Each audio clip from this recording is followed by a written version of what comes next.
محمد یا رب صلی بسم اللہ الرحمن الرحیم۔ سورہ بنی اسرائیل کا رکوع نمبر 4 اور 15ویں پارے کا بھی رکوع نمبر 4 چل رہا تھا۔ ہم آیت نمبر 34 تک پہنچے تھے، وَلَا تَقْرَبُوا مَالَ الْيَتِيمِ، تو یہاں سے انشاءاللہ میں اس کی آج تفسیر شروع کروں گا۔ بسم اللہ الرحمن الرحیم۔ وَلَا تَقْرَبُوا مَالَ الْيَتِيمِ إِلَّا بِالَّتِي هِيَ أَحْسَنُ۔ آپ کو پتہ ہے پچھلے ایپیسوڈ میں اللہ تعالیٰ نے جو آخرت کی کوششیں ہیں بتایا تھا نا، کہ جو آخرت کے لیے کوشش کرتا ہے ان کو پورا بدلہ ملے گا۔ تو وہ کوشش کیا ہے اس کا بیان چل رہا تھا، کہ توحید ہے، پھر والدین کے حقوق ہیں، پھر رشتہ داروں کے، پھر اللہ نے حکم دیا کہ اپنی اولاد کو غربت کے خوف سے قتل مت کرو، پھر زنا کے قریب بھی مت جاؤ، اور پھر یہ کہ ہم نے ولی کو یہ حق دیا ہے کہ وہ قاتل کو قتل کر سکتا ہے، اس سے قصاص لے سکتا ہے۔ اب آگے اللہ تعالیٰ کا حکم ہے وَلَا تَقْرَبُوا مَالَ الْيَتِيمِ إِلَّا بِالَّتِي هِيَ أَحْسَنُ، یتیم کے مال کے قریب بھی مت جاؤ مگر اس طریقے سے جو سب سے بہتر ہو۔ یعنی جیسے زنا کے قریب بھی مت جاؤ تو یتیم کے مال کے بھی قریب مت جاؤ، لیکن زنا میں تو یہ بتایا کہ اس کے قریب کوئی طریقہ جانے کا ہے ہی نہیں، اس میں یہ نہیں کہا کہ اس طریقے سے جو اچھا ہو، نہ، کیونکہ وہ تو حرام ہے۔ البتہ یتیم کے مال کے قریب اس طریقے سے جا سکتے ہو جو اچھا ہے۔ کیا مطلب؟ اس کو محفوظ رکھنے کے لیے تم اس کا مال اپنے قبضے میں لے سکتے ہو، کہ ایسا نہ ہو کہ وہ کمزور ہے اور لوگ اس کا مال کھا جائیں، تو حفاظت کی نیت سے لے سکتے ہو۔ اور سورہ نساء جو گزر چکی ہے اس میں اللہ نے تفصیل بتائی کہ ان یتیموں کو یہ بتاتے رہو کہ ہم نے تمہارا مال اپنے پاس بطور امانت رکھا ہے، اور جیسے ہی تم سمجھدار ہوگے ہم تمہارا مال تمہارے حوالے کر دیں گے، تاکہ ان کو بدگمانی نہ ہو۔ تو اس نیت سے تو جا سکتے ہو ان کے مال کے قریب، ورنہ ان کے مال کو کھانا ایسے ہی حرام ہے جیسے زنا کرنا حرام ہے، اور کسی بھی بری نیت سے ان کے مال کے قریب جانا بھی بہت بڑا جرم ہے۔ تو بری نیت سے ان کے مال کے قریب بھی جانے کی اجازت نہیں ہے، کھانا تو دور کی بات۔ اور میں ان آیتوں میں بار بار بتاتا ہوں کہ یتیم کا مال کیسے کھایا جاتا تھا۔ قرآن میں دوسری جگہ اس کی تشریح ہے کہ وراثت میں، یعنی جب باپ کا انتقال ہوتا ہے تو بڑا بھائی چھوٹے بھائی کا یا چھوٹی بہن ہے اس کا مال کھا گیا، چاچے مامے کھا گئے، جو آج کل ہماری سوسائٹی میں ہوتا ہے کہ جو نابالغ بچے ہیں ماں کھا جاتی ہے، بعض دفعہ بیوہ عورت ہوتی ہے وہ اپنے چھوٹے یتیم بچوں کی وراثت کھا جاتی ہیں، شادی بیاہ میں اڑا دی یتیم بچوں کا مال، اور مکان خرید لیا اپنے لیے۔ بعض دفعہ تو ایسا بھی ہوتا ہے کہ شوہر کی ڈیتھ پر عورت شادی کرتی ہے، اور جو شوہر نے وراثت میں مال چھوڑا ہے جس میں اولاد کا حق ہے، تو وہ مال میں پھر وہ سوتیلے باپ کو رکھ لیتی ہیں، یعنی شادی کر کے نا وہ سوتیلا مرد وہاں رہ رہا ہوتا ہے۔ یہ بالکل ناجائز ہے، حرام ہے، اس لیے کہ وہ وراثت کا مال ہے۔ آپ نے اگر اس شخص کو رکھنا ہے جس سے آپ کا دوبارہ نکاح ہوا، تو آپ اس کے وارثوں کے مال میں نہیں رکھ سکتے جو پہلے جس کی میت ہوئی ہے۔ تو یہ ساری سوسائٹی میں خرابیاں ہیں جن کو قرآن منع کر رہا ہے، ان ساری خرابیوں سے۔ تو نہ ماں کو اجازت ہے کہ یتیم بچوں کا مال کھائے، نہ کسی اور کو اجازت ہے۔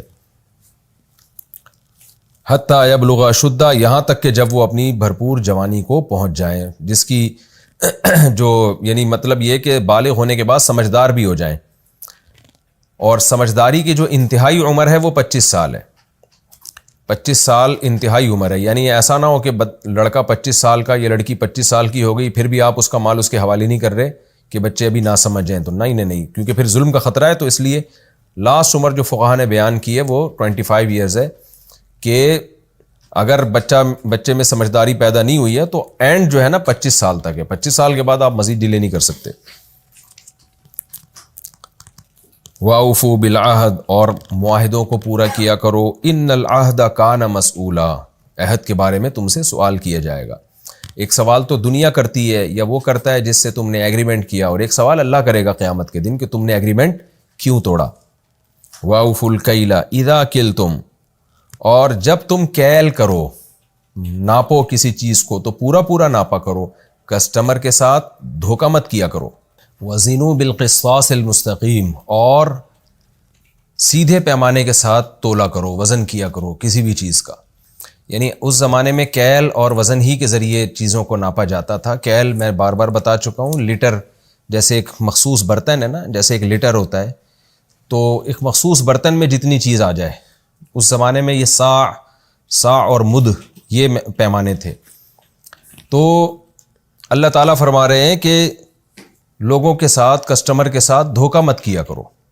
جب بھی کوئی چیز ناپو تولو پوری اس کے انصاف کے ساتھ اس کو دیا کرو.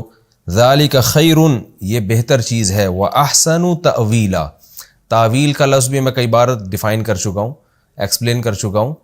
انجام کے لحاظ سے ہم تعویل کہتے ہیں نا کہ جو لفظ ہے اس کا جو معنی ہے, ہم گویا آپ جب اس میں تعویل کرتے ہیں نا تو مطلب یہ ہوتا ہے کہ اس کا جو صحیح معنی ہے اس کو آپ, اس مفہوم کو آپ بیان کر رہے ہیں, تو اس کا انجام بتا رہے ہیں کہ اس کا اصل مطلب کیا ہے. تو معال بھی انجام کو کہتے ہیں, یہاں تعویل سے مراد انجام, کہ جب آپ معاشرے میں عدل کریں گے اور کسٹمر کو دھوکہ نہیں دیں گے اور لوگوں کے ساتھ عدل و انصاف کریں گے تو اللہ فرماتے ہیں یہ بہتر ہے. بہتر ہے, خیر اس میں تفضیل ہے نا, کیا مطلب اس دھوکے سے بہتر ہے. وقتی طور پر تو دھوکہ دینے میں تمہیں پروفٹ زیادہ نظر آ رہا ہے, لیکن اللہ کہتے ہیں حقیقت میں ایسا نہیں ہے, یہ زیادہ بہتر ہے. بہتر کیوں ہے؟ احسن تأویلا, انجام کے اعتبار سے اچھا ہے. انجام میں کیا ہوگا؟ لوگوں کا تم پر اعتماد بحال ہوگا, لوگ تم سے ہی کاروبار کریں گے, پھر سوسائٹی میں ظلم ختم ہوگا, سوسائٹی ایک اچھے نہج پہ چلے گی. تو ہر لحاظ سے اس کی تو جتنی بھی تفصیل بیان کی جائے کم ہے کہ انصاف کے سوسائٹی میں, معاشرے میں بالآخر اچھے ہی اثرات ظاہر ہوتے ہیں. وَلَا تَقْفُ مَا لَيْسَ لَكَ بِهِ عِلْم, دیکھیں کیسی زبردست آیات ہیں. اللہ اپنے بھی حقوق بیان کر رہا ہے, والدین کے بھی, رشتہ داروں کے بھی, غریبوں کے بھی, مسکینوں کے بھی, اور جو سوسائٹی کے حقوق ہیں وہ بھی بیان کر رہا ہے. اسلام ایک جامع مذہب اسی وجہ سے, تو سوسائٹی میں انصاف ہونا چاہیے. تو اس کے لیے سوسائٹی کو صحیح نہج پہ چلانے کے لیے یہ بھی ضروری ہے کہ پروپیگنڈوں پہ یقین نہ کیا جائے, جھوٹی خبریں نہ پھیلائی جائیں. وہ خبریں جن کی آپ کو تحقیق نہیں ہے ان کو فالو نہ کریں. تبھی قرآن کہتا ہے وَلَا تَقْفُ مَا لَيْسَ لَكَ بِهِ عِلْم, اس چیز کو فالو مت کرو جس کا تمہیں علم نہیں ہے, یعنی جس کے صحیح ہونے کی تمہارے پاس دلیل نہیں ہے. اس میں تمام باطل چیزیں جن کی ہمارے پاس کوئی مستند دلیل نہیں ہوتی اور ہم اس کو فالو کر رہے ہوتے ہیں, توہم پرستی اس میں آ گئی, تمام باطل مذہب اس میں آ گئے, بغیر دلیل کے دعوے اس میں آ گئے, اور اس میں بغیر تحقیق کے خبروں کو نشر کرنا بھی آ گیا. آپ نے کہیں خبر سنی, آپ کو نہیں پتا ہے کہ یہ صحیح بھی ہے یا نہیں ہے, تو آپ نے فوراً وہ خبر آگے پھیلا دی. تو اس کا مطلب آپ ایک ایسی چیز کے در پہ ہو گئے, ایسی چیز کے پیچھے چل پڑے جس کی خود آپ کو تحقیق نہیں ہے. تو یہ بھی بہت خطرناک عمل ہے. کیوں اللہ نے اس میں ڈرایا کس طرح سے؟ ان السمع والبصر والفؤاد کل اولئک کان عنہ مسئولا, اس لیے کہ جو کچھ تم سن رہے ہو, جو کچھ تم دیکھ رہے ہو, اور جو کچھ تمہارے دل میں خیالات گزر رہے ہیں. کیا مطلب؟ خیالات سے وسوسے مراد نہیں ہے, یعنی جو تم کچھ سننے کے بعد نظریہ بناتے ہو دل کے اندر, تو یہ تمام چیزوں کے بارے میں تم سے سوال ہوگا. غلط سنا, غلط دیکھا, اور پھر اس بیس پر تم نے دل میں غلط عقیدہ فرض کر لیا یا غلط نظریہ تم نے دل میں بٹھا لیا, تو اللہ تم سے سوال پوچھے گا کہ تمہارا اس بارے میں یہ کانسیپٹ کیوں تھا. تم دلیل میں کہو گے کہ میں نے فلاں سے سنا تھا, فلاں سے سنا تھا, تو اللہ کہے گا اس کی دلیل کیا تھی تمہارے پاس. آج آپ دیکھیں نا, صبح و شام جو سیاسی تبصرے ہو رہے ہوتے ہیں, سیاسی لیڈر اور ان کے کارکنان ایک دوسرے پر جو تہمتیں لگا رہے ہوتے ہیں, اپنے سیاسی لیڈر کو ایسا سمجھتے ہیں جیسے یہ امام مہدی ہے, کہ اس کے خلاف کسی نے ایک حرف بھی بول دیا تو اس کی عزت کا جنازہ نکال دیتے ہیں. اور جو اپوزیشن پہ جو جتنا مرضی کوئی جھوٹے الزامات بھی لگاتا رہے نا, اس کی واہ واہ ہوتی رہتی ہے. اداروں کو بدنام کیا جاتا ہے, ملکی اداروں کو بدنام کیا جاتا ہے, ملک شخصیات کو بدنام کیا جاتا ہے, سیاستدانوں پہ کیچڑ اچھالے جاتے ہیں. اتنا کچھ غلط سلط ہو رہا ہے, اور جب آپ تحقیق میں جائیں تو پتہ چلتا ہے ان کے پاس دلیل کچھ نہیں ہے. فلاں سے سنا, فلاں سے سنا, فلاں سے سنا. مجھ سے ایک صاحب ملنے کے لیے آیا اور کسی لیڈر کے بارے میں کہنے لگے وہ اس نے اتنی کرپشن کی ہے اور یہ کیا اور وہ کیا ہے, اور پتہ نہیں اتنے کروڑوں کے پلاٹ ہیں اس کے پاس. تو میں نے کہا یہ آپ نے کہاں سے سنا ہے؟ اور یہ کہا کہ اس نے بیرون ملک اتنی جائیداد بنا لی ہے. میں نے کہا یہ آپ کے پاس رپورٹ کہاں سے آئی ہے؟ پھر میں نے ان سے کہا کہ میں جس کی آپ بات کر رہے ہو میں اس کی حمایت نہیں کر رہا, ہو سکتا ہے اس سے ڈبل جائیداد بنائی ہو, لیکن آپ کے پاس کیا رپورٹ ہے؟ تو انہوں نے جو بتایا کہ فلاں سے سنا فلاں, میں نے کہا ہو سکتا ہے وہ جھوٹ بول رہے ہوں, ان کے تو دشمنی ہے اس سے. وہ تو اب جب سیاسی اختلاف ہوتا ہے تو فریق مخالف کو جتنا بدنام کرنے کی کوشش کی جا سکتی ہے, کم سمجھا جاتا ہے اس کو ہماری سوسائٹی میں. تو بھائی نا عقیدت میں ایسے اندھے ہو جایا کریں کہ اگر آپ کو کوئی اچھا لگ رہا ہے تو بس اچھا سمجھیں اس کو، اتنا نہ کہ اگر کوئی اس پر عیب اس کے پر اعتراض کرتا ہے اور اس پہ جو ہے نا اس کو کسی خرابی کو ہائی لائٹ کرتا ہے تو آپ ایک دم ایسے منہ سے جھاگ نکلنا شروع ہو جاتا ہے کہ جیسے اس نے امام مہدی پر اعتراض کر دیا ہے. لیکن دوسرے اور آپ اس کو کہتے ہیں بغیر دلیل، لیکن جب آپ دوسرے پہ طنز کرتے ہیں، دوسرے پہ الزامات لگاتے ہیں، تو آپ کا بھی وہی طریقہ ہوتا ہے جو سامنے والے کا تھا. اور ہمارے ملک میں تو جس کا جو آپ کے ساتھ ہے تو اس کے جو ہے نا وہ اس کے تو 700 خون بھی معاف ہیں، اور جو آپ کے ساتھ نہیں ہے اس کا حج بھی باطل ہے. یعنی اتنا ہمارے ہاں یہ سب چیزیں چل رہی ہیں، اور پوری دنیا اسی پروپیگنڈے پہ چل رہی ہے کہ جب بھی کسی چیز کو سوسائٹی میں پھیلایا جاتا ہے تو خوب جھوٹ بولا جاتا ہے، خوب پروپیگنڈا کیا جاتا ہے. بعض لوگوں نے اپنا ایک اصول بنایا ہوا ہے کہ جو بھی طاقتور ہے نا، پاورفل ہے، اس کی مخالفت ہی کرنی ہے. یہ بھی ہمارے یہاں ایک بہت بڑا عیب ہے. جو الزام کمزور کو یعنی طاقتور پہ غلط الزام لگانے کو ایک خوبی سمجھا جاتا ہے اور اس کو حق پرستی سمجھا جاتا ہے. تو اسلام میں یہ نہیں ہے کہ طاقتور ہے یا کمزور ہے، اسلام میں کہ جو آپ الزام لگا رہے ہیں اس الزام کی آپ کے پاس کوئی مضبوط دلیل ہے یا نہیں ہے. اگر ہے تو طاقتور ہو یا کمزور ہو دونوں کو بلا بلا کہا جائے گا، اور اگر آپ کے پاس مضبوط دلیل نہیں ہے تو بھائی چاہے طاقتور ہو یا کمزور ہو کسی کو بھی آپ برا نہیں کہہ سکتے. اس کی مثال ایسے ہے نا، سڑکوں پہ جب آپ جائیں کوئی بڑی گاڑی والے سے جب ایکسیڈنٹ ہوتا ہے نا، کہ اس کی بڑی گاڑی ہو اور اس کا جو ہے نا تھوڑا پروٹوکول ہو، تو لوگ ہمیشہ بڑی گاڑی والے کو ہی پکڑ کے کوٹ رہے ہوتے ہیں. کیوں؟ ایک بدگمانی ہے کہ بھائی یہ چونکہ بڑے لینڈ لارڈ فیملی سے تعلق ہے اور اس کے حکومت کی سطح پہ کوئی اچھا عہدہ ہے تو اسی نے غلطی کی ہوگی. یہ بالکل غلط ہے. میں نے ایسے روڈوں پہ واقعات دیکھے ہیں جس میں بعض دفعہ غلطی رکشے والے کی ہوتی ہے، بائک والے کی ہوتی ہے، 100% غلط ہوتا ہے، لیکن چونکہ وہ کمزور ہے تو لوگ اسی پہ ترس کھا رہے ہوتے ہیں. اور لوگ کیا کرتے ہیں کہ جی جو بڑی گاڑی میں جا رہا ہے طاقتور ہے اس کو مار رہے ہوتے ہیں پکڑ کے. کیا آپ نے کیا دیکھا کہ غلطی کس کی ہے؟ نہیں جی، بدگمان کہ یار یہ بڑا ہے تو اس میں تکبر ہوگا تو یقیناً یہی ہٹ کرے گا سامنے والے کو. بعض دفعہ ایسا ہوتا بھی ہے کہ تکبر میں آ کے وہ خیال نہیں کرتا ڈرائیونگ کے دوران لوگوں کا، لیکن بعض دفعہ اس کے برعکس بھی ہوتا ہے. تو ہمارے ہاں دلیل جس چیز کو سمجھا جاتا ہے وہ دلیل ہوتی نہیں ہے. تو یہ سب بدگمانیاں.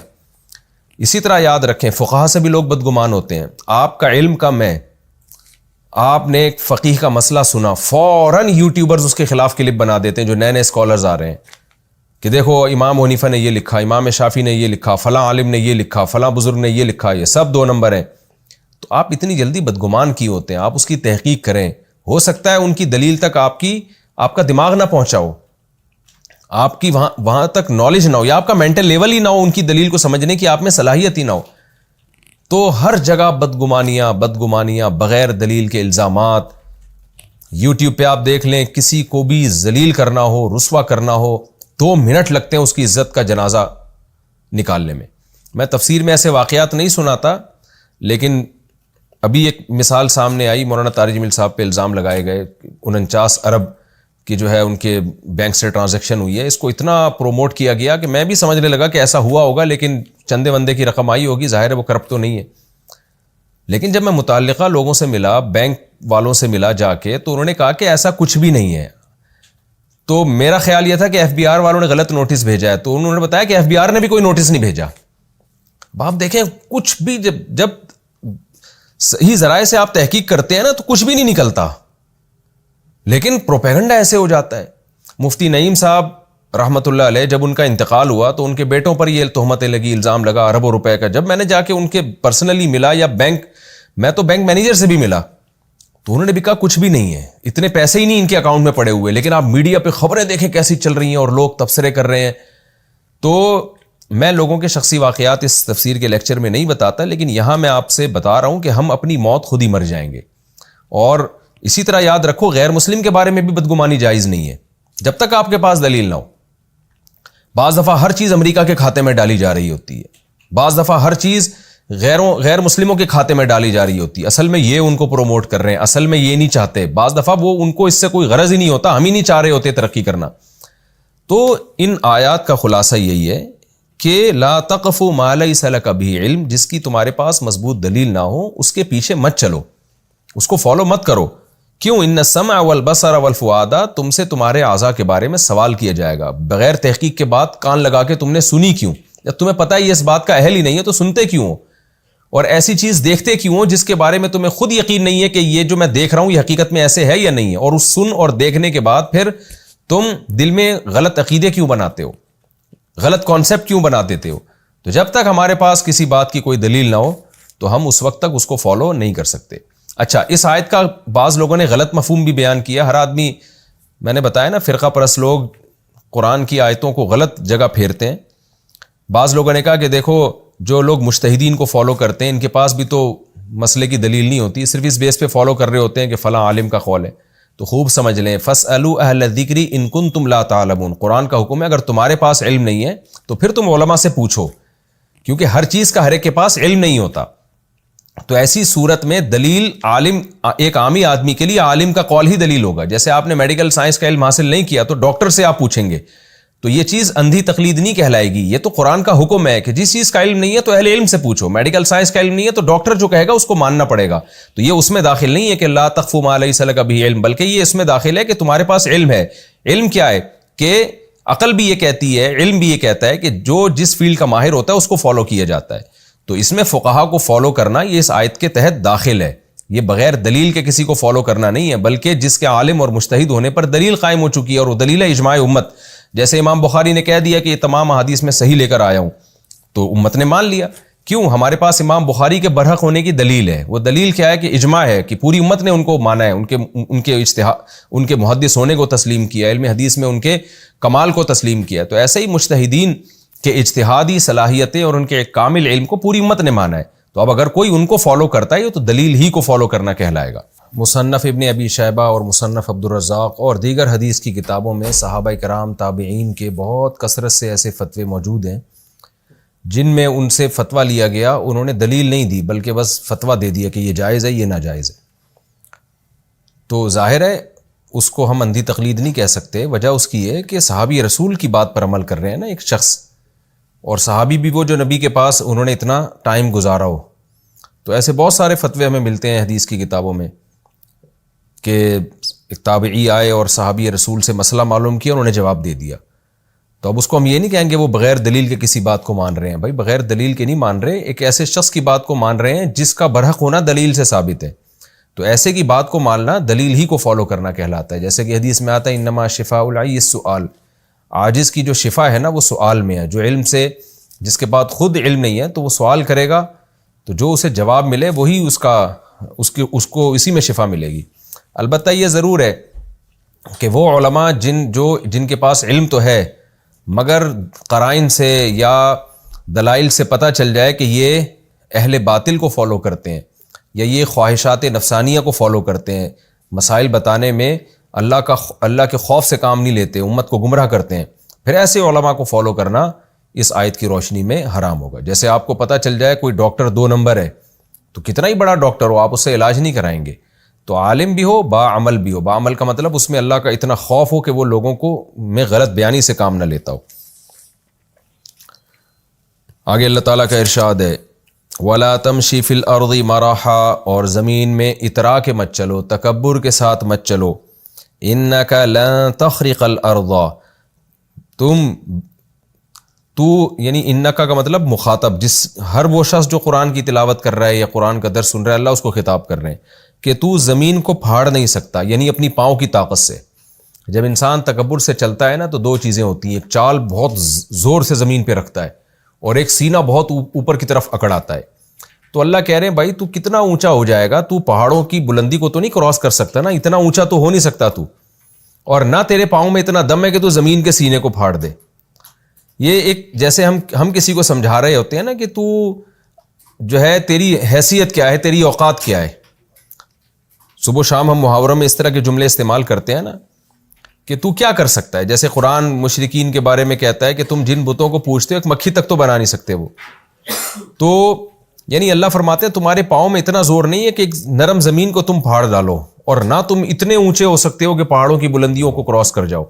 تم سے بلند اللہ نے پہاڑ پیدا کیے، تمہارے پاؤں میں جتنی طاقت ہے اس سے زیادہ سخت تو اللہ نے زمین کو پیدا کیا۔ تو یہ ایک سمجھانے کے لیے کہ انسان پہ تکبر زیب نہیں کرتا. اگر آپ پاورفل ہیں تو آپ سے بھی زیادہ طاقتور چیزیں اس دنیا میں موجود ہیں. کل ذالک کان سیئہ. اب جو پچھلے رکوع سے اللہ نے مضمون شروع کیا تھا نا کہ اللہ نے کہا ہے کہ تم اللہ کے سوا کسی کی عبادت نہ کرو, والدین کی اطاعت کرو, یعنی وہ تمام کوششیں جو آخرت کے طلبگار کرتے ہیں ان تمام کوششوں کا اللہ نے تفصیل سے بیان کیا. اور پھر آخر میں اللہ خلاصہ بیان کر رہے ہیں کل ذالک, یہ جتنے آرڈر میں نے تمہیں دیے ہیں, کان سیئہ, ان میں جو بھی تم برا کرو گے, ان کا جو بھی برا ہے, ان کا برا کیا ہے؟ جو آرڈر دیا کرنے کا اس کو نہ کرنا برا, اور جس سے روکا اس کا کرنا برا. تو اس کا جو بھی سیئ ہوگا, جو بھی اس کی برائی ہوگی, عند ربک مکروہا, تو یہ ساری چیزیں تیرے رب کے نزدیک ناپسندیدہ ہیں. یعنی شرک کرنا بھی ناپسندیدہ, اللہ کی عبادت نہ کرنا بھی ناپسندیدہ, والدین کے ساتھ اچھا سلوک نہ کرنا بھی ناپسندیدہ, رشتہ داروں کو نہ دینا بھی ناپسندیدہ, یتیم اور مسکینوں کا خیال نہ کرنا بھی ناپسندیدہ, اور یتیم کا مال کھانا, قتل نفس, یہ تمام چیزیں, ناپ تول میں کمی کرنا, یہ تمام کام, اور پروپیگنڈے سے متاثر ہونا, بغیر دلیل کے خبروں کو پھیلانا اور بغیر دلیل کے چیزوں کو فالو کرنا, یہ تمام کے تمام کام, زنا کے قریب جانا, یہ تمام کے تمام کام وہ ہیں جو تیرے رب کے نزدیک ناپسندیدہ ہیں. آگے اللہ نے فرمایا ذالک مما اوحی الیک ربک من الحکمہ, یہ وہ باتیں ہیں جو تیرا رب اے محمد صلی اللہ علیہ وسلم تیری طرف وحی کر رہا ہے, اور حکمت کی باتیں ہیں یہ. ولا تجعل مع اللہ الہا آخر, توحید سے مضمون کو شروع کیا اللہ نے, اور توحید ہی پہ اس مضمون کو ختم کیا. ولا تجعل مع اللہ الہا آخر, اور اے مخاطب اللہ کے ساتھ کسی کو معبود نہ بنانا. یعنی اللہ نے بتا دیا ان تمام موضوعات میں, ان تمام احکام میں میری نظر میں سب سے امپورٹنٹ عقیدہ توحید ہے. کیا مطلب؟ اگر کسی کے پاس توحید نہیں ہے یا خدا ہی کا منکر ہے وہ, تو پھر جو مرضی نیکیاں کرتا رہے, اللہ کو اس کی کوئی پرواہ نہیں ہے, پھر وہ ناپ تول میں کمی نہ بھی کرے, لوگوں سے خوش اخلاقی سے بھی پیش آئے, تو اس کا تو اللہ نے پچھلے رکوع میں 2 رکوع پہلے بتا دیا کہ جو دنیا کا طلبگار ہوگا, دنیا میں تھوڑا بہت جتنا مقدر میں ہوگا ہم دے دیں گے, آخرت میں کوئی حصہ نہیں ہے. لہذا اللہ نے فرمایا ولا تجعل مع اللہ الہا آخر, اور اللہ کے ساتھ کسی اور کو معبود نہ بنا, فتلقى فی جہنم, کہ تو پھینک دیا جائے گا جہنم میں, ملومن, اس طور پر کہ تو قابل ملامت بھی ہوگا, مدحورا, دھتکارا ہوا ہوگا, ذلیل کر کے رسوا کر کے پھینکا جائے گا تجھے. پھر اللہ شرک کی خاص نوعیت کا ذکر کرتے ہیں, چونکہ یہ صورت مکی ہے, بنی اسرائیل سے یہود و نصارہ سے اس میں کم خطاب ہے, مشرکین مکہ سے زیادہ خطاب ہے. تو مشرکین مکہ میں 2 ہی قسم کے شرک تھے, ایک بتوں کی عبادت, اور ایک بڑا شرک کیا تھا؟ فرشتوں کو اللہ کی بیٹیاں کہنا. تو اللہ کہتے ہیں افا اصفاکم ربکم البنین, کیا تمہارے رب نے تمہارے لیے لڑکوں کو منتخب کر لیا؟ یعنی تم اپنے لیے چاہتے ہو کہ لڑکے ہوں, اور یہ انتخاب بھی تو اللہ کی طرف سے ہے نا, کہ لڑکوں میں اللہ نے زیادہ صلاحیت رکھی ہے, تو ماں باپ چاہتے ہیں لڑکا پیدا ہو ہمارے یہاں, تو اللہ تمہارے لیے لڑکوں کو سلیکٹ کرے, اور جب اپنی باری آئے تو اپنے لیے فرشتوں میں سے بیٹیاں ٹھہرا لے, ان کو بیٹیاں بنا لے اپنی. تو تمہیں کیا ہو گیا؟ انکم لتقولون قولا عظیما, تم ایسی بات کہتے ہو جو بہت بڑی بات ہے, یعنی بہت بھاری بات ہے یہ, گناہ کے اعتبار سے اور غلط ہونے کے اعتبار سے. تو اللہ کے لیے تو بیٹے کی نسبت بھی حرام ہے, جیسے کہ عیسائی کہتے ہیں حضرت عیسیٰ ابن مریم کو معاذ اللہ کہ اللہ کا بیٹا ہے. قرآن نے کہا یہ اتنا بھاری جملہ ہے کہ قریب ہے کہ آسمان پھٹ جائے. لیکن جو اللہ کی طرف بیٹیوں کو منسوب کر دیں تو اللہ انہی کے کلچر کے حساب سے جواب دے رہے ہیں. اس کو کہتے ہیں الزامی جواب, کہ تم اتنی نفرت کرتے ہو بیٹیوں سے کہ تم ان کو زندہ دفن کر دیتے ہو, اپنی طرف تم بیٹی کی نسبت پسند نہیں کرتے, اور اللہ کی طرف کیسے نسبت کر رہے ہو؟ تو یہ کہتے ہیں الزامی کہ جس چیز کو وہ برا سمجھ رہے ہیں تو اسی کو بطور دلیل کے پیش کرنا, ورنہ اللہ کی طرف تو بیٹے کی نسبت بھی حرام اور بیٹی کی نسبت بھی حرام. یہ بھی رکوع ہمارا الحمدللہ کمپلیٹ ہو گیا. اب ہم اگلے رکوع کی طرف چلیں گے, اور اس رکوع میں بھی اللہ نے بہت سارے مضامین, بہت سارے احکامات بیان کیے. اگر یہ احکام ہماری زندگی کا حصہ بن جائیں تو کیسا دنیا میں انقلاب آ جائے, کیسا دنیا میں امن و امان ہو جائے. سارے غیر مسلم اگر مسلم ہو جائیں اور ان احکام کو فالو کرنا شروع کر دیں, مسلم ہوئے بغیر پورے طور پر ان احکام کو فالو کرنا ممکن نہیں ہے. ان احکام میں اللہ نے حکم دیا نا کہ معاہدے کو پورا کرو. آپ دنیا کی قوموں پہ نظر کریں, دنیا میں معاہدے اسی وقت پورے کیے جاتے ہیں جب معاہدہ پورا کرنے میں قوموں کے فائدے ہوتے ہیں. جہاں قومیں دیکھتی ہیں نا کہ معاہدہ توڑنے میں ہمارا فائدہ ہے, تو سب سے پہلے وہی لوگ توڑتے ہیں جو صبح و شام معاہدے کی باتیں کر رہے ہوتے ہیں. آج بین الاقوامی جو حکومتیں ہیں ان کی جو کرتوت اور ان کے جو کردار ہیں وہ اس پر گواہ ہیں کہ معاہدہ اتنا ہی پورا کیا جاتا ہے جتنا آپ کا مفاد ہے، لیکن جو اہل ایمان آخرت پر یقین رکھتے ہیں ایگریمنٹ پورا کرنے میں ان کا فائدہ ہو یا نقصان ہو وہ ہر صورت میں ایگریمنٹ کو پورا کرتے ہیں. کیوں؟ ان کو پتہ ہے کہ آخرت میں اللہ کو جواب دینا ہے.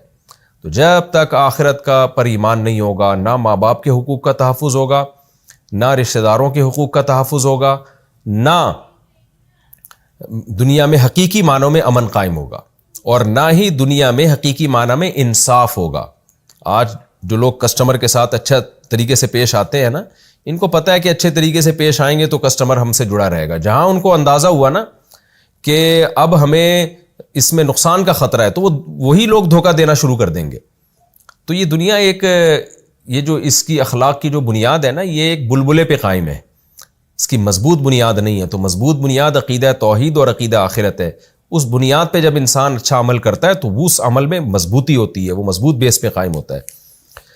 یہ ہمارا رکوع الحمدللہ کمپلیٹ ہو گیا. اب ہم انشاءاللہ سورہ بنی اسرائیل کے رکوع نمبر 5 اور 15ویں پارے کے رکوع نمبر 5 کی طرف چلتے ہیں، حسب معمول مختصر لفظی ترجمہ مختصر گرامر کے ساتھ، پھر انشاءاللہ اس کی تفسیر پیش ہوگی. وَلَقَدْ صَرَّفْنَا فِي هَذَا الْقُرْآنِ، البتہ تحقیق ہم نے اس قرآن میں صرفنا تصریف کی ہے، پھیرا ہے باتوں کو، یعنی باتوں کو بار بار بیان کیا ہے. لِيَذَّكَّرُوا، تاکہ ان کو نصیحت حاصل ہو.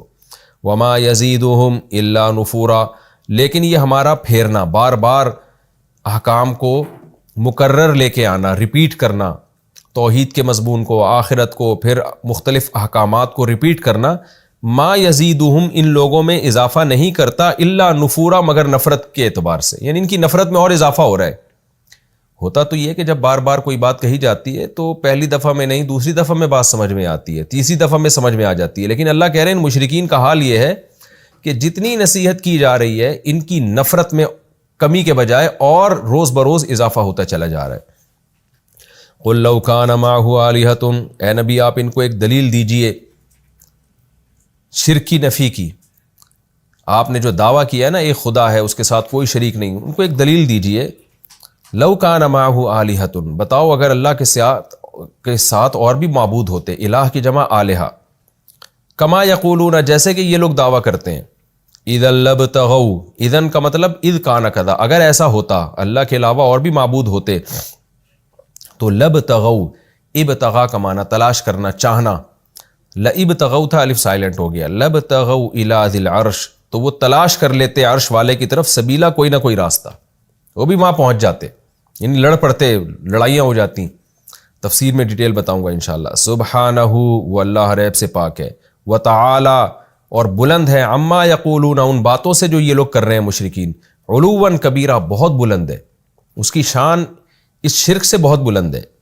تسبح لہ السماوات، پاکی بیان کرتی ہے اس اللہ کے لیے، پاکی بیان کرتے ہیں اس اللہ کے لیے، السماوات السبع، 7 آسمان، والارض، اور زمین، ومن فیہن، اور آسمانوں اور زمین کے درمیان جو بھی مخلوق ہے، سب کے سب اللہ کی تسبیح بیان کرتے ہیں.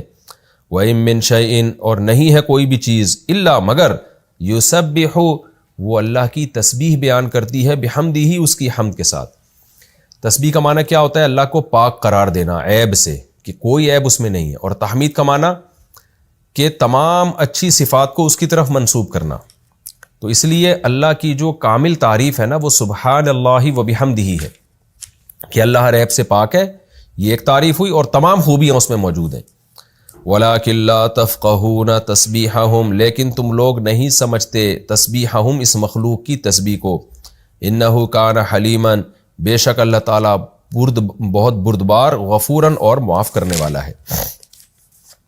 وَإِذَا قَرَأْتَ الْقُرْآنَ، اور جب اے مخاطب تو یا اے محمد صلی اللہ علیہ وسلم آپ قرآن کی تلاوت کرتے ہیں، جعلنا بینک وبین الذین لا یؤمنون بالآخرہ، تو ہم بنا دیتے ہیں آپ کے درمیان اور ان لوگوں کے درمیان جو آخرت پر ایمان نہیں لاتے، حجاباً، ایک پردہ، مستورہ، چھپا ہوا، ایک پردہ حائل ہو جاتا ہے جو ان کو نہ سننے دیتا ہے نہ سمجھنے دیتا ہے. وجعلنا علی قلوبہم، اور ہم بنا دیتے ہیں ان کے دلوں پر، اکنتاً، کن کا معنی حجاب، پردہ، یعنی ہم ان، اور اکنہ اس کی جمع، ہم آپ کے اور قرآن کو سمجھنے کے ہم ان کے اور قرآن کو سمجھنے کے بیچ میں ایک پردہ ڈال دیتے ہیں، یعنی قرآن کی فہم ان کے دل تک پہنچتی نہیں ہے، ایک پردہ حائل کر دیتے ہیں۔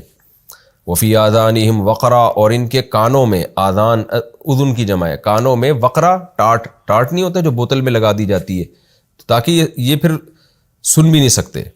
وَإِذَا ذَكَرْتَ رَبَّكَ فِي الْقُرْآنِ وَحْدًا، اور جب آپ اپنے رب کا تذکرہ کرتے ہیں قرآن میں، وحدہ صرف اسی رب کا، صرف اسی کی حمد و ثنا، اسی کی تعریفیں کرتے ہیں، وَلَّوْا عَلَىٰ أَدْبَارِهِمْ، تو یہ بھاگتے ہیں اپنی پشتوں پر، نفورا، نفرت کرتے ہوئے۔ نحن اعلم، اللہ کہتے ہیں ہم زیادہ جانتے ہیں، بما یستمعون به، اس چیز کو جس چیز کو یہ سن رہے ہوتے ہیں، ہم خوب اس کی حالت کو اچھی طرح سمجھتے ہیں کہ یہ کیا سن رہے ہیں، یعنی جب وہ قرآن سن رہے ہوتے ہیں، تفسیر میں ڈیٹیل آئے گی انشاءاللہ۔ اذ یستمعون الیک، جب یہ سن رہے ہوتے ہیں آپ کی طرف، یعنی جب انہوں نے کان آپ کی طرف لگایا ہوا ہوتا ہے تو اس وقت یہ کیا سن رہے ہوتے ہیں، ہمیں اس کی حقیقت خوب معلوم ہے۔ وَإِذْ هُمْ نَجْوَىٰ، اور اس وقت کی حقیقت بھی معلوم ہے، اذ ہم نجوا، جب یہ سرگوشی کر رہے ہوتے ہیں، نجوا کہتے ہیں سرگوشی کرنا۔ اذ یقول الظالمون، اور یہ ظالم جب کہہ رہے ہوتے ہیں، یعنی سرگوشی میں کیا کہہ رہے ہوتے ہیں، جب یہ ظالم لوگ کہہ رہے ہوتے ہیں، ان تتبعون الا رجلا مسحورا، کہ تم نہیں اتباع کرتے مگر اس شخص کی جو ایک ایسا شخص ہے مسحورا، جس پر جادو ہوا ہوا ہے۔ یہ سب باتیں ہم سنتے ہیں۔ انظر، اے محمد دیکھ صلی اللہ علیہ وسلم، کیف ضربوا لک الامثال، کیسے تیرے لیے یہ بیان کر رہے ہیں مثالیں، یعنی گویا اللہ کو بھی تعجب ہو رہا ہے کہ تیرے لیے کیا عجیب عجیب مثالیں بیان کر رہے ہیں، کہہ رہے ہیں تیرے بارے میں کہ لوگوں جس کو تم فالو کر رہے ہو اس پہ جادو ہوا ہوا ہے۔ فضلوا، پس یہ لوگ گمراہ ہو گئے، فلا یستطیعون سبیلا، پس ان میں استطاعت ہی نہیں ہے راستے تک پہنچنے کی، سیدھے راستے کی استطاعت ہی سلب ہو گئی ہے ان میں۔ وقالوا، اور کہتے کیا ہیں یہ، اذا کنا عظاما، کہ بھلا جب ہم ہو جائیں گے عظام، ہڈیاں، عظم ہڈی کو کہتے ہیں، عظام اس کی جمع، ورفاتن، اور چورا چورا، رفات چورے چورا جو ہوتا ہے نا، جو ہڈی جو قبر میں جا کے سڑ کے بالکل چورا چورا ہو جاتی ہے، کہ بھلا جب ہم ہڈی ہو جائیں گے اور چورا چورا ہو جائے گی ہماری لاش، انا، تو کیا ہم ہوں گے، لمبعوثون، تو کیا ہم دوبارہ مبعوث کیے جائیں گے، اٹھائے جائیں گے، خلقن جدیدہ، نئی تخلیق میں۔ یعنی عجیب بات، یعنی قرآن خود تعجب کر رہا ہے کہ دیکھو یہ کیسی باتیں کر رہے ہیں۔ کہتے ہیں کہ محمد صلی اللہ علیہ وسلم کی باتیں سنو، تو کیا جب ہم بوسیدہ ہڈیاں ہو گئے اور بھورا بھورا چورا چورا ہو گئے تو کیا ہم دوبارہ نئی تخلیق میں اٹھائے جائیں گے؟ قل، اے نبی آپ ان سے کہہ دیجئے، کونو حجارتن، تم بن جاؤ پتھر، او حدیدن، یا لوہا، او خلقن، یا ایسی مخلوق بن جاؤ، مما یکبر فی صدورکم، جو بہت بڑی ہو تمہارے سینوں میں، مما یعنی اس مخلوق میں سے ہو، یکبرو جو بہت بڑی ہو، فی صدورکم تمہارے سینوں میں۔ بڑی کا مطلب کیا ہے کہ زندہ ہونے کے لحاظ سے بہت عجیب ہو، یعنی جیسے پتھر کو زندہ کرنا تو اور مشکل ہے نا، لوہے کو زندہ کرنا اور مشکل ہے، تو اس سے بھی زیادہ سوچ سوچ کے ایسی مخلوق بن جاؤ جس کا زندہ کرنا تمہارے خیال میں ناممکنات میں سے ہو، تو ایسی مخلوق بن جاؤ۔ تو فسیقولون، اے نبی جب آپ ان سے یہ بات کریں گے نا، تم پتھر یا لوہا بن جاؤ، تو فوراً یہ پوچھیں گے، من یعیدنا، اچھا ہم یہ بن گئے تو پھر ہمیں کون زندہ کرے گا؟ قل، کہہ دیجئے، الذی فطرکم اول مرہ، وہ ذات پیدا کرے گی جس نے فطرہ پیدا کیا تمہیں، اول مرہ پہلی مرتبہ۔ فسینغضون الیک رؤوسہم، ینغضون سر کو ہلائیں گے، جیسے نا کوئی فرما برداری میں سر کو ہلا رہا ہوتا ہے، تو فسینغضون الیک رؤوسہم، لیکن یہ مقصد ان کا فرما برداری نہیں بلکہ طنز کرنا ہے، تفسیر میں ڈیٹیل آئے گی انشاءاللہ۔ فسینغضون الیک رؤوسہم، تو یہ آپ کی طرف سر کو ہلا کے کہیں گے، آپ کی طرف سر کو ہلائیں گے، ویقولون، اور کہیں گے متى ہوا، وہ کب ہوگا بھئی، یہ کب یہ واقعہ ہوگا؟ قل، کہہ دیجئے، عسیٰ ان یکون قریبا، امید ہے کہ یہ قریب ہی ہو، دوبارہ زندہ ہونے کا عمل۔ یوم یدعوکم، یہ اس دن ہوگا جس دن اللہ تمہیں پکارے گا، فتستجیبون بحمدہ، استجابہ کہتے ہیں پکار پر لبیک کہنا، تم اللہ کی تعریف کرتے ہوئے اس پکار پر لبیک کہو گے۔ وَتَظُنُّونَ، اور تم اس وقت یہ سمجھ رہے ہوگے، إِن لَبِثْتُمْ، کہ تم نہیں ٹھہرے دنیا میں، إِلَّا قَلِيلًا، مگر بہت تھوڑے وقت۔ یہ جی اس رکوع کا لفظی ترجمہ ہو گیا، اب ہم اس کی تفسیر کی طرف چلتے ہیں۔ وَلَقَدْ صَرَّفْنَا فِي هَذَا الْقُرْآنِ لِيَذَّكَّرُوا، اللہ کہتے ہیں دیکھو اس قرآن میں ہم نے کتنا نصیحتوں کو بار بار بیان کیا ہے، صرف اس لیے تاکہ ان کو نصیحت حاصل ہو جائے، اللہ کی توحید پر ایمان لے آئیں، جو احکام جن احکام کے فالو کرنے کا حکم دیا جا رہا ہے ان کو فالو کریں، لیکن ان کی حالت کیا ہے؟ وما یزیدہم الا نفورا، یہ قرآن نہیں بڑھاتا مگر الا نفورا، نفرت ہی کو، یعنی ان کی نفرت اور بڑھ رہی ہے۔ تو قرآن کی طرف مجازن نسبت ہے، قرآن نہیں بڑھا رہا، لیکن ان کے دل میں فساد ہے، یہ حق کے متلاشی نہیں ہے، لہذا حق سن سن کے ان کے دل میں اور نفرت پیدا ہو رہی ہے۔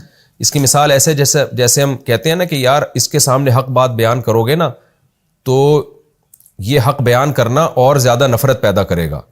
تو اب مطلب حق کو برا کہنا نہیں ہوتا کہ حق نفرت کا ذریعہ ہے، مطلب یہ کہ اس بندے کی حالت ایسی ہے کہ اس کے سامنے حق بیان کرو گے تو اتنا برا ہے یہ کہ بجائے محبت کے اور نفرت بڑھے گی۔ تو یہی قرآن بیان کر رہا ہے، قل لو کان معہ آلہۃ، اے نبی ان سے کہہ دیجئے جس شرک کے تم قائل ہو وہ اتنی بیکار اور بغیر دلیل کے تم ایک چیز کو فالو کر رہے ہو کہ 2 اور 2 4 کی طرح اس کا برا ہونا ثابت ہے، کہ دنیا میں کبھی نہیں دیکھا ہوگا جو 2 صاحب اختیار ایک چھوٹی سی ریاست کو چلاتے ہوں، ان کی آپس میں لڑائی ہو جاتی ہے۔ تو اگر خدا کے علاوہ بھی کسی کے پاس اختیارات ہوتے، الہ ہوتے، تو وہ عرش والے خدا کی طرف دوڑتے، وہ تم دیکھتے ہو کہ بڑی بڑی طاقتیں آپس میں لڑتی ہیں، اور جہاں کسی کو کمزور دیکھا دوسرا اس پہ غالب آ گیا۔ تو قل لو کان معہ آلہۃ، اگر اس خدا کے ساتھ اور بھی معبود ہوتے، کما یقولون، جیسے کہ یہ لوگ بولتے ہیں، اذا لابتغوا، اگر ایسا ہوتا، لابتغوا الی ذی العرش سبیلا، تو وہ تلاش کرتے عرش والے کے پاس جانے کا کوئی راستہ، تاکہ لڑائی کر کے اس سے عرش لے کے اس پہ خود قبضہ کر لیتے، جیسے کہ دنیا میں ہوتا ہے۔ اور ایک اور مقام پہ اس مضمون کو بیان کیا گیا کہ لو کان فیہما آلہۃ الا اللہ لفسدتا، زمین میں اللہ کے سوا بھی معبود ہوتے ہیں تو زمین آسمان کا نظام ہی تباہ و برباد ہو جاتا۔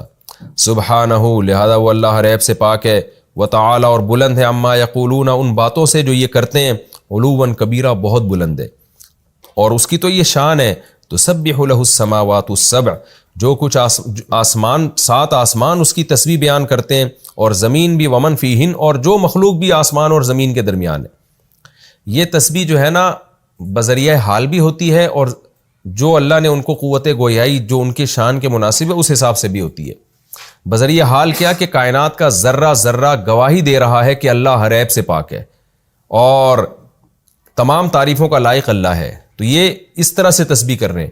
اور بزبان قال کیا ہے وہ ہم نہیں سمجھتے، جیسے کہ قرآن میں آگے آ رہا ہے، تم نہیں سمجھتے اس کی تسبیح، لیکن معجزاتی طور پر اللہ تعالیٰ بعض دفعہ سنا دیتے ہیں۔ جیسے داؤد علیہ السلام جب اللہ کی حمد و ثنا کرتے تھے تو قرآن میں آتے پہاڑوں سے بھی لا الہ الا اللہ کی آوازیں آنا شروع ہو جاتی تھی۔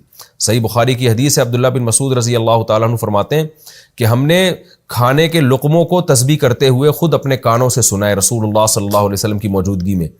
تو وہ کیسے تسبیح کرتے ہیں اللہ اس کی حقیقت جانتا ہے۔ وَإِن مِّن شَيْءٍ إِلَّا يُسَبِّحُ بِحَمْدِهِ، اور کوئی بھی ایسی چیز نہیں ہے جو اللہ کی حمد کے ساتھ اس کی تسبیح نہ بیان کرتی ہو۔ وَلَٰكِن لَّا تَفْقَهُونَ تَسْبِيحَهُمْ، لیکن تم ان کی تسبیح سمجھتے نہیں ہو، نہ قال والی تسبیح سمجھتے ہو، اور کافر تو حال والی تسبیح بھی نہیں سمجھتا، یعنی جو اپنی حالت سے اللہ کی حمد و ثنا بیان کر رہی ہیں، کیونکہ وہ اس کائنات میں اس لحاظ سے غور ہی نہیں کرتا۔ إِنَّهُ كَانَ حَلِيمًا غَفُورًا، وہ واقعی بڑا بردبار ہے کہ اتنا بلند مرتبے والا ہو کے بھی وہ انسانوں کو فوراً سزا نہیں دیتا، اور غفورا کہ اتنے بڑے بڑے جرم کرنے کے بعد بھی، حالانکہ ہونا یہ چاہیے جو ایک دفعہ گناہ کرے تو اتنا بڑا بادشاہ اس کو فوراً سزا دے، لیکن غفورا ہے کہ اگر کوئی توبہ کر لے تو وہ اس کو معاف کر دیتا ہے۔ آگے اللہ تعالیٰ فرماتے ہیں وَإِذَا قَرَأْتَ الْقُرْآنَ جَعَلْنَا بَيْنَكَ وَبَيْنَ الَّذِينَ لَا يُؤْمِنُونَ بِالْآخِرَةِ حِجَابًا مَسْتُورًا۔ دیکھیں ہم تو اردو میں قرآن پڑھ رہے ہیں نا، جن کو عربی میں پورے طور پہ سمجھ میں آتا ہے تو ان پر تو کیا اثر ہوتا ہوگا، اور جن کی زبان میں نازل ہوا، جو بلاغت کے قاعدے سمجھتے تھے، ان پر کیا اثر ہوتا تھا۔ تو ہوتا یہ تھا کہ بہت سارے لوگ قرآن سن کے اسلام کی طرف مائل ہو رہے تھے، لیکن جن کے دلوں پر مہریں لگی ہوئی تھیں وہ مائل کیوں نہیں ہوتے، تو ان کے بارے میں نبی صلی اللہ علیہ وسلم بہت پریشان ہوتے تھے کہ ان پر اثر کیوں نہیں ہوتا۔ قرآن نے اس کا تذکرہ کیا کہ اے محمد صلی اللہ علیہ وسلم، جب آپ قرآن کی قرات کرتے ہیں، جعلنا بینک وبین الذین لا یؤمنون بالآخرہ، کہ جو آخرت پر ایمان نہیں لے کر آتے، ہم ان کے اور قرآن کے آپ کے اور ان کے درمیان حجاب مستورہ، ایک چھپا ہوا پردہ ڈال دیتے ہیں، یعنی ضد اور عناد کی وجہ سے ایک ایسا پردہ ڈال دیتے ہیں کہ یہ آیتیں جو ان کی حقیقت ہے ان تک پہنچتی نہیں ہے۔ یہ ایک تمثیل ہے، ایسا نہیں ہے کہ کوئی واقعی میں کوئی پردہ ہو۔ تو ایک چھپا ہوا پردے سے کیا مراد ہے کہ وہ پردہ ان کے دلوں پر ہے، ان کی ضد اور ہٹ دھرمی کا پردہ ہے۔ تو جب بھی کوئی انسان ضدی اور ہٹ دھرم ہوتا ہے نا، تو اس کی نگاہوں پہ پردے پڑ جاتے ہیں، حق اور اس کے درمیان ایک ایسا پردہ حائل ہو جاتا ہے جو اس کو بات سمجھنے کی توفیق ہی نہیں دیتا، بات سمجھنے کی صلاحیت ہی اس سے ختم کر لیتا ہے۔ تو یہ ایک تمثیل کے ذریعے سمجھایا جا رہا ہے۔ آگے فرماتے ہیں کہ سمجھنے کی صلاحیت بھی ختم، وَجَعَلْنَا عَلَىٰ قُلُوبِهِمْ أَكِنَّةً أَن يَفْقَهُوهُ، اور ہم ان کے دلوں پر بھی پردے ڈال دیتے ہیں اس بات سے کہ یہ اس قرآن کو سمجھیں، اور ان کے کانوں پہ بھی ٹاٹ لگا دیتے ہیں اس بات سے کہ اس قرآن کو سنیں، یعنی ظاہری طور پر تو سن رہے ہوتے ہیں لیکن نفع والا سننا نہیں ہوتا۔ بالکل ان کی مثال ایسے ہے کہ جیسے کوئی کانوں میں ٹاٹ لگا کے بیٹھا ہو تو اس کو کیا سمجھ میں آئے گا، تو ان کی بھی ایسے ہی مثال ہے۔ وَإِذَا ذَكَرْتَ رَبَّكَ فِي الْقُرْآنِ وَحْدَهُ، اور جب آپ اکیلے اللہ کا قرآن میں تذکرہ کرتے ہیں، صرف اسی کی حمد و ثنا جیسے کہ پورے قرآن میں ہے، وَلَّوْا عَلَىٰ أَدْبَارِهِمْ نُفُورًا، تو نفرت سے اپنی پیٹھ پھیرتے ہوئے بھاگتے ہیں۔ یہ ان کو اچھا نہیں لگتا کہ صرف خدا کا تذکرہ کیوں ہو رہا ہے، ان کے معبودوں کا بھی ہونا چاہیے، تو یہ توحید سے اتنی نفرت کرتے ہیں حالانکہ اللہ نے توحید پر اتنے دلائل قائم کر دیے۔ وقت ہمارا مکمل ہو چکا ہے اور تفسیر کا کچھ حصہ باقی ہے، تو انشاءاللہ ہم اگلے ایپیسوڈ میں سورہ بنی اسرائیل کے رکوع نمبر 5 اور 14ویں پارے کے رکوع نمبر 5 کی ہم آیت نمبر 47 یعنی نحن اعلم بما یستمعون به، اس آیت سے انشاءاللہ میں تفسیر کا آغاز کروں گا۔ اللہ تعالی ہمیں سمجھنے کی اور عمل کی توفیق عطا فرمائے۔ وما علینا الا البلاغ۔